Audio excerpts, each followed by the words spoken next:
Necə yazdan danışım ki, vəziyyət şaxtalı, qışlı. Necə mən bayram edim ki, bir ananın gözü yaşlı. Bir şəhid vermiş ananın ürəyin heç nə ovutmaz. Onları heç kim unutmaz.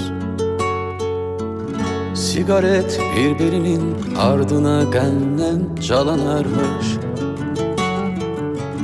Atanın kalbi yanan ateşe parmakta yanarmış. Bu yanan kalbine bir söz ne de bir cümle soyutmaz. Onları hiç kim unutmaz. Onları hiç kim unutmaz.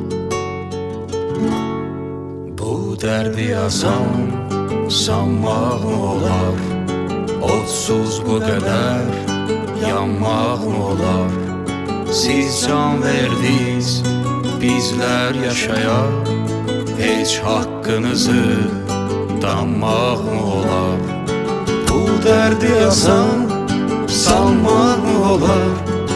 Otsuz bu kadar yanmaq mı olar? Siz can verdiniz, bizler yaşayan. Hiç hakkınızı danmaq mı olar? Siz can verdiniz, bizler yaşayan. Hiç hakkınızı danmaq mı olar? Necə yardan danışım ki, birinin gəlmədi yarı.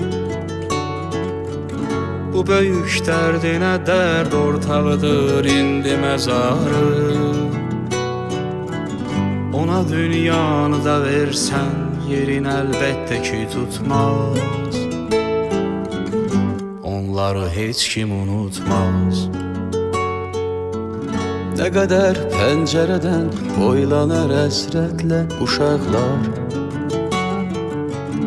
Üşüder ruhunu hamman dolu gözler, boş otaqlar. Uşaq ağlıyla ne bilsin ki atam gitti qayıtmaz. Onları hiç kim unutmaz. Onları kimse unutmaz. Bu derdi yazan sanmaq mı olar?